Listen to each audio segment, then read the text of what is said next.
Bonjour à tous. Alors dans cette vidéo, on va voir qu'est-ce que c'est que la continuité d'une fonction. Qu'est-ce que c'est qu'une fonction continue? Alors, en introduction, on a vu que on avait déjà fait le chapitre sur les limites. Et qu'est-ce qu'on a vu dans le chapitre sur les limites? On a vu les limites quand x tend vers l'infini et les limites infinies quand x tend vers un nombre réel. La seule chose qu'on n'a pas vue encore, c'est les limites finies quand x tend vers un nombre fini, vers un nombre réel. Et bien ça, c'est ça qui concerne la continuité. Donc qu'est-ce qui va se passer? En fait, c'est ce qui se passe sur la majeure partie d'une fonction. C'est-à-dire que quand on a ici ces trois fonctions-là, elles sont continues. Elles sont continues sur R tout entier. Là, on reconnaît, essayez de reconnaître les fonctions, mettez pause, essayez de les reconnaître, elles ne sont pas trop compliquées. On reconnaît la fonction carré, ici la fonction valeur absolue, et là la fonction cosinus, que j'ai tracée pour vous, pas là-dessus, mais là-dessus. Voilà. Donc, qu'est-ce que c'est qu'une fonction continue? Une façon instinctive de le dire, c'est que c'est une fonction pour laquelle on n'a pas besoin de lever le crayon quand on la trace. Regardez, suivons un point sur la fonction au carré. À aucun moment, le point ne décolle de la fonction quand on trace ce graphique. Il en va de même pour la fonction valeur absolue. Si je mets un point sur cette fonction-là, oups, si je mets un point sur cette fonction-là, à aucun moment, il va décrocher de la courbe. Et il en va enfin de même pour la fonction cosinus, etc. Donc, voilà la façon la plus instinctive. Évidemment, ça, c'est pas un énoncé qu'on peut écrire, un énoncé rigoureux mathématiquement. On ne va pas pouvoir dire, c'est quand on ne décolle pas le crayon, quand on trace la courbe. Donc, la définition que je vais vous donner, elle concerne les limites, mais il aurait fallu donner la définition d'une limite quand x tend vers a et qu'on obtient un nombre réel f de a. Donc, en tout cas, une fonction, elle est définie sur un intervalle i, et c'est très important qu'elle soit définie. On ne va jamais parler en réalité, donc c'est un petit piège, on ne va jamais parler de fonction continue sur un endroit où elle n'est pas définie. Évidemment qu'elle n'est pas continue si elle n'est pas définie, mais on ne va même pas évoquer le sujet parce que dans la définition d'une fonction continue, il faut qu'elle soit définie. Donc, un exemple courant de ça, c'est la fonction 1 sur x que je retrouve ici. Alors cette fonction 1 sur x, oui, on pourrait dire qu'elle n'est pas continue sur R parce que ici, elle est coupée en deux et je suis obligé de lever le crayon pour tracer à partir de là. Mais étant donné qu'elle n'est pas définie, je ne peux pas utiliser la notion de continuité. Je ne peux pas utiliser le mot continu puisqu'elle n'est pas définie. En revanche, puisque la définition de fonction continue marche pour un intervalle, j'ai le droit de dire que la fonction est continue sur l'intervalle moins l'infini 0 ouvert et continue sur l'intervalle 0 plus l'infini. Et donc continue sur son ensemble de définitions, la fonction 1 sur x. Donc on n'a pas le droit de trop dire que la fonction 1 sur x n'est pas continue. Elle est continue. Parce que le seul endroit où elle n'est pas continue, c'est l'endroit où elle n'est pas définie. Voilà pour une petite subtilité que j'ai mis un petit peu de temps à expliquer, mais c'est quand même un peu important et c'est un petit piège dans lequel on tombe. Donc, voilà la définition. On dit que la fonction f est continue en un point A si la limite quand x tend vers a de f de x, c'est f de a. Et c'est le cas partout sur une courbe, à part dans des cas bien particuliers. Alors il faudrait que j'écrive la définition de qu'est-ce que c'est que ça, comme je l'ai dit tout à l'heure, mais là on arrive en dehors du programme. Et enfin, une fonction est continue sur un intervalle tout entier si elle est continue sur tous les nombres de cet intervalle. Bon, alors, la meilleure façon de comprendre ça, là je parle ici de graphiquement, une fonction est continue si sa représentation graphique se trace sans lever le crayon. Voilà, je parle de ici la définition un peu instinctive. Donc, des exemples de fonctions continues, on l'a dit, on va écrire ces trois exemples-là. Donc les voici, ces trois fonctions. Alors, les fonctions affines, polynômes, de manière générale, sont continues. La fonction racine carrée, elle est continue. Là où elle est définie, elle est continue. La fonction inverse aussi, sur tout intervalle inclus dans leur ensemble de définitions. Ces fonctions sont continues. Un exemple, et il n'est pas si facile d'en trouver à notre niveau, des exemples de fonctions qui ne sont pas continues. L'exemple le plus courant, c'est la fonction partie entière de x. Alors, comment elle est représentée, cette fonction partie entière? Hop, je vais enlever cet exemple-là. La voilà. Ça, c'est la fonction partie entière de x. Alors, je vais mettre un point dessus et on va voir comment ça fonctionne. Donc, reprenons la caractérisation graphique. On disait qu'une fonction est continue si on n'a pas besoin de lever le stylo pour tracer sa représentation graphique. Ben là, on a clairement besoin de lever le stylo pour tracer cette fonction partie entière. Comment ça fonctionne, cette fonction partie entière? Donc là, j'ai mis un point dessus.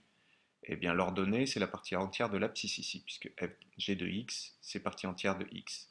Donc la partie entière de 1,42, c'est 1. La partie entière de 1,61, c'est 1.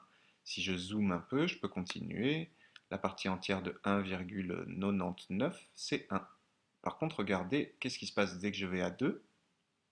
Hop, le point a disparu. Et il se retrouve là, parce que la partie entière de 2, c'est 2. Donc cette fonction, elle est définie pour tout nombre entier. Il n'y a pas de valeur interdite ici.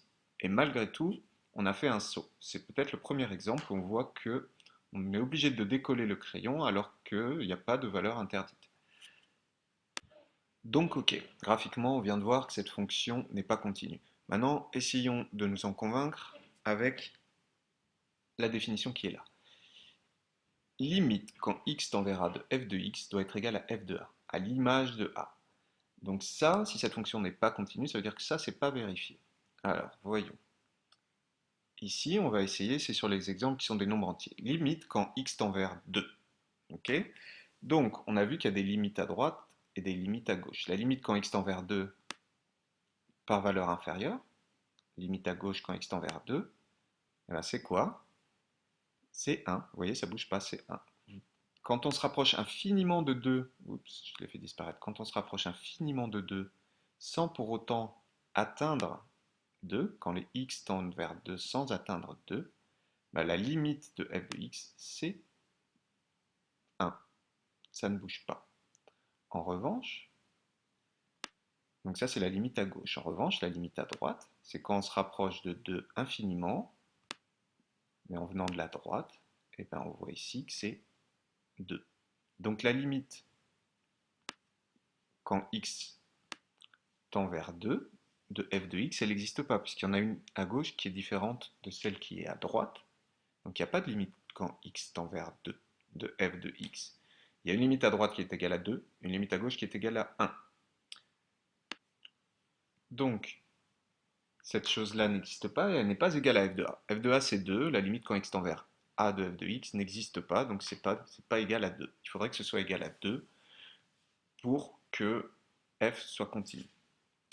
On va continuer avec cette notion-là, et là donc, vous allez tracer cette fonction partie entière. Alors souvent, on met un petit rond comme ça pour montrer que on se demande quand on le trace ici, cette courbe, cette représentation graphique, on se demande quand on voit juste ça, quelle est l'image de 1? Est-ce que c'est ici ou est-ce que c'est là? Donc en général, on met un petit point comme ça, qu'on colorie pour montrer que c'est ici. Et ici, parfois, on met un petit point qu'on colorie pas, un petit rond qui n'est pas colorié à l'intérieur. Donc, revenons à la leçon. Alors, une remarque sur ce que j'ai dit tout à l'heure. Il est nécessaire d'après la définition que f soit défini sur i. Ainsi, cela n'a pas de sens d'affirmer que la fonction inverse n'est pas continue sur R, vu qu'elle n'est pas définie sur R. Donc la fonction inverse est continue. La définition numéro 2 maintenant. Alors, qu'est-ce que c'est? Puisqu'on vient de voir que la continuité, sa définition vient des limites. Et on avait vu que il existe la notion de limite à gauche et la notion de limite à droite. Et bien, pour la continuité, c'est la même chose. Il va exister la notion de continuité à gauche et de continuité à droite. Et l'excellent exemple de la partie entière nous le rappelle ici. Cette partie entière-là, en 2, sa limite. Il y a une limite à droite, puisque la limite à droite, quand x tend vers 2, c'est 2. En revanche, la limite à gauche, c'est 1. Limite à droite, quand on se rapproche de 2 par la droite, c'est 2. Quand on se rapproche de 2 par la gauche, c'est 1. Donc, cette fonction, ici, elle va être continue à droite, mais pas continue à gauche. Pourquoi? Parce que l'image de 2, c'est quoi? L'image de 2, c'est 2. Ben, c'est en arrivant par la droite qu'on obtient 2. Par contre, en arrivant par la gauche, on obtient 1. On n'obtient pas l'image de 2. Ça nous permet de définir qu'est-ce que c'est qu'une fonction qui est continue à gauche. Alors la fonction, elle est continue à gauche si la limite quand x tend vers a de f de x, quand x tend vers a par valeur inférieure, est égale à l'image de a. Et elle est continue à droite si la limite quand x tend vers a par valeur supérieure de f de x est égale à f de a. D'accord? Et donc, comme on vient de le voir ici, la fonction partie entière, elle est égale à f de a uniquement, sa limite est égale à f de a, c'est-à-dire 2, uniquement quand x tend vers a par la droite. Donc on va l'écrire en exemple ici. Limite, limite de partie entière de x. Hop, je reviens en arrière. En fait, je vais faire une pause, comme ça on gagnera un peu de temps. Donc, qu'est-ce qu'on vient de voir? Que la limite de la partie entière de x quand x tend vers 2 vers la gauche, c'était égal à 1, on l'a vu sur le graphique. Que la limite de partie entière de 2 quand x tend vers 2 par la droite, c'était égal à 2. Donc, pour que ce soit continu par la gauche, il faut que ce soit égal à l'image, à f de a, c'est-à-dire, je l'ai calculé ici, à partie entière de 2. f de a, c'est partie entière de 2 dans ce cas-là, c'est-à-dire 2. Est-ce que là c'est égal à 2? Non. Est-ce que là c'est égal à 2? Oui. Donc on a bien le résultat qui nous dit que partie entière, la fonction partie entière, elle n'est pas continue à gauche, en revanche, elle est continue à droite. Donc on va l'écrire ça en conclusion.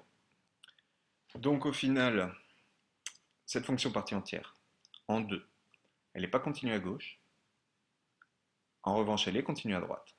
Et est-ce qu'elle est continue tout court? Non, parce qu'il faut qu'elle soit à la fois continue à gauche et à droite pour être continue. Donc c'est ce que nous donne le théorème. Cela fait une fonction définie sur un intervalle ouvert, alors ça c'est un petit peu important, et à un nombre appartenant à cet intervalle. Il ne faut pas que ce soit sur la borne de l'intervalle, sinon on ne peut pas voir la gauche et la droite. On est d'accord? C'est pour ça que je dis un intervalle ouvert, comme ça A il est vraiment à l'intérieur. F est continu en A si et seulement si F est continu à gauche et à droite en A. C'est-à-dire si, et là on essaie de noter les notations des limites, ça est égal à ça, est égal à ça. On l'écrit. Donc voilà, c'est écrit.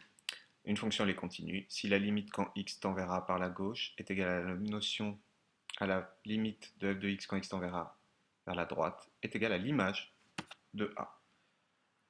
Et ça c'est utile, pourquoi? Parce que à partir de maintenant, on aura très souvent des fonctions définies par morceau. Voilà, j'ai représenté ici une fonction définie par morceau, c'est-à-dire de là jusque là, quand x est inférieur à 2, c'est une fonction affine, 2x plus 5. Et à partir de là, ça change, c'est une fonction polynôme du second degré. Donc voilà, c'est une seule et même fonction, mais définie à partir de deux fonctions selon sur quel intervalle on se situe. Donc, est-ce que f est continu en 2? Alors graphiquement, il semblerait que oui, mais ça ne suffit pas à prouver. Donc pour le prouver, on va calculer la limite à gauche, c'est-à-dire qu'en arrivant 2 par la gauche, par ici, sur la fonction affine, et la limite à droite, c'est-à-dire quand on arrive en 2 par la droite, c'est-à-dire par cette fonction-là. Donc comment ça s'écrit ça? Donc il me reste une minute parce que j'ai que 15 minutes d'enregistrement sur ce programme. Donc quand x tend vers 2 par valeur inférieure, on est plus petit que 2, donc on utilise cette formule-là, c'est la limite de 2x plus 5 quand x tend vers 2. 2 fois 2, 4, plus 5, 9, c'est égal à 9. Quand x tend vers 2 par valeur supérieure, on est plus grand que 2. Donc on arrive par la droite, c'est cette formule-là qu'on utilise. 2 au carré, ça fait 4, 4 fois 3, 12, moins 3, 9. On trouve le même résultat. Et c'est pas fini. On vient de montrer que la limite à gauche était égale à la limite à droite. Limite à gauche égale la limite à droite. Il faut maintenant qu'on montre que c'est égal à f de a, f de 2. À quoi est égal à f de 2? Eh bien, dans quel cas on est situé? Là, ça ne marche pas. X est strictement inférieur à 2, donc là, x est supérieur ou égal à 2. Donc c'est cette formule-là qu'on prend. Et f de 2, on remplace x par 2 ici, ça nous fait bien 9. Donc, ces trois choses-là sont égales, f est continu en 2. L'exemple numéro 2, on l'a déjà fait.